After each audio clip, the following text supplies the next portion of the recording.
நான் வேற ஒரு கேஸ்ல ஜெயில இருந்தேன். நடுவுல இந்த விஷயத்தை உங்ககிட்ட சொல்றதுக்கு நான் வேற வேற நம்பர்ல இருந்துலாம் போன் பண்ணேன்.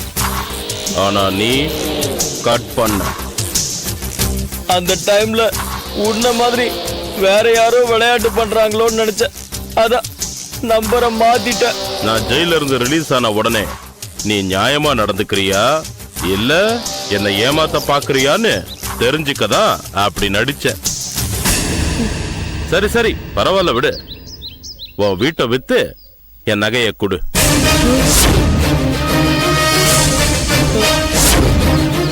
நகை இப்ப என்கிட்ட இல்ல.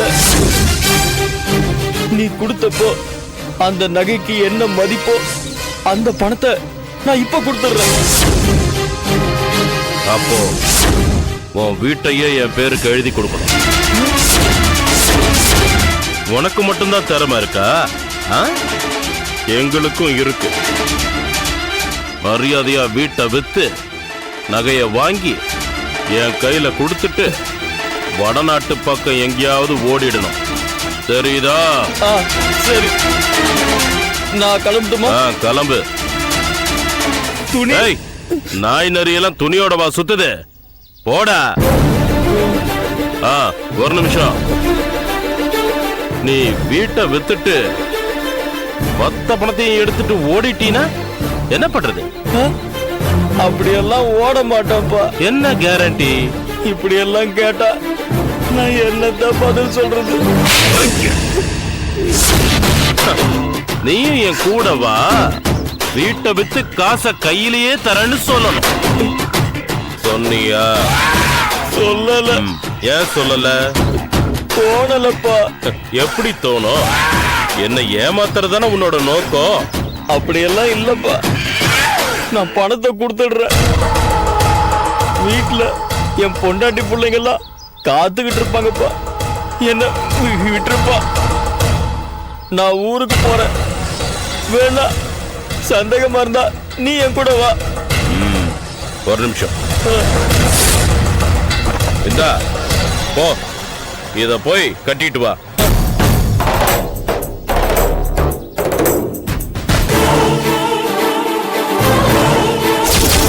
வீட்டுல என் பொண்டாட்டி பிள்ளைங்க எல்லாம் காத்துக்கிட்டு இருப்பாங்கப்பா.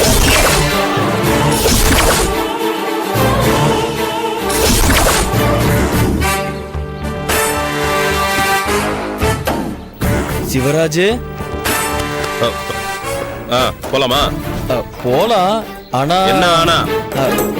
காட்டுக்குள்ளனா இது ஓகே. சிட்டிக்குள்ள போறோம். எனக்கு மேல போட்டுக்க டி-ஷர்ட் சட்டை ஏதாவது கொடுத்தா. சட்டைய வாங்கி தரேன் வாடா. போறதுக்கு முன்னாடி நம்ம 2 பேருக்கும் இன்னொரு வேலை இருக்கு. என்ன வேலை? என்ன வேலை? ஒரு ஆளை தேடணும். வா. நோ நோ டாட், எனக்கு அந்த பொண்ணு ரொம்ப பிடிச்சிருக்கு. கல்யாணம்னு ஒன்று நடந்தா அது அவளோட தான் டாட். It's fix. எனக்கு உலகமே அவதான், மாற்றமே கிடையாது. உங்களுக்கு என்ன பத்தி தெரியும்ல டாட். ஒன்ஸ் வார்த்தை கொடுத்துட்டேன்னா அவ்வளவுதான். அந்த பொண்ணுக்கு நான் வார்த்தை கொடுத்துட்டேன் டாட்.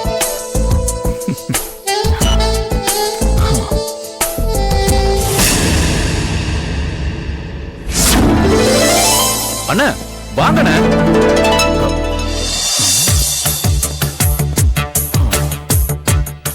என்ன தம்பி தேடுறீங்க?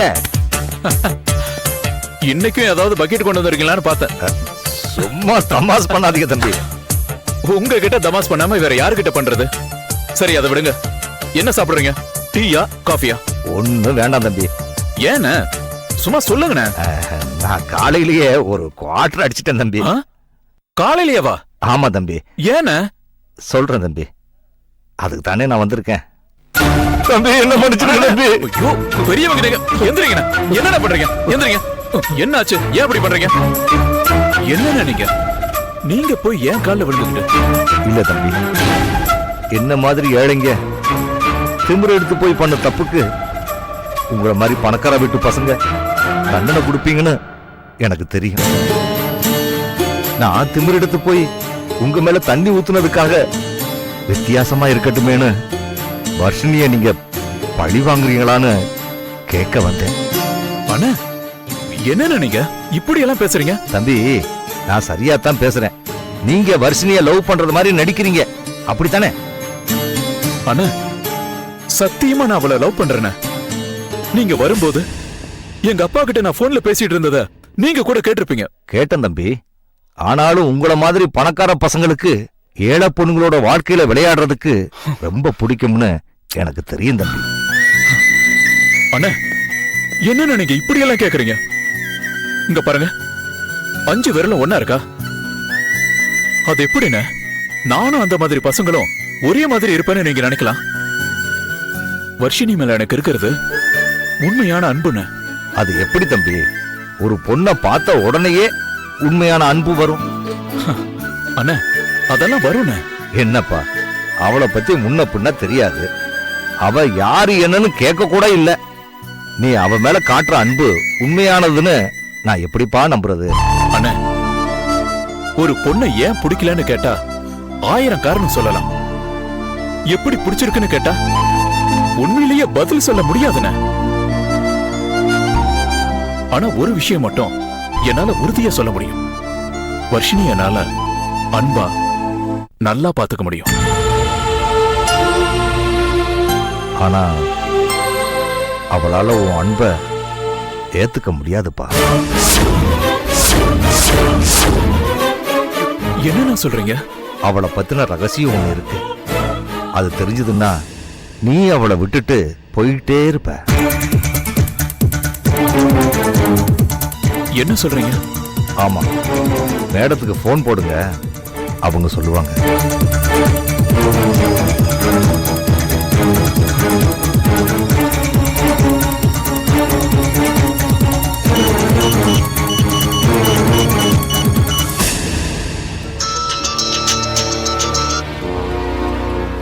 ஹலோ மேடம், நான் சந்தோஷ் பேசுறேன். கொஞ்சம் வீட்டுக்கு வாங்களேன் சந்தோஷ். உடனே வரேன் மேடம். இல்லடா கண்ணு, என் பழைய ஃப்ரெண்டு ஒருத்தன் அவனுக்கு ரொம்ப வேண்டிய ஒருத்தரை தேடிட்டு இருக்கான். கூடவே நான் இருந்தா அவனுக்கு ரொம்ப சென்டிமெண்டா இருக்கும்னு அவன் ஃபீல் பண்றான். அதான் கூடவே சுத்திட்டு இருக்கேன். எங்க வேலை நாளைக்கு முடிஞ்சிடும். நான் வீட்டுக்கு வந்துடுறேன். கண்ணு என் சொல்லும், என் புஜ்ஜிமா வச்சிருமா. பாய். எத்தனாவது படிக்குது? யாரு? உன் குழந்தை. ஐயா, என்ன பார்த்தா அவ்வளவு வயசான மாதிரியா தெரியுது? கேட்டதுக்கு மட்டும் பதில் சொல்றா. எனக்கு இன்னும் குழந்தை இல்ல குரு. என்ன?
you enjoyed this video, kindly like, share, comment, and for further our interesting videos, subscribe our channel below.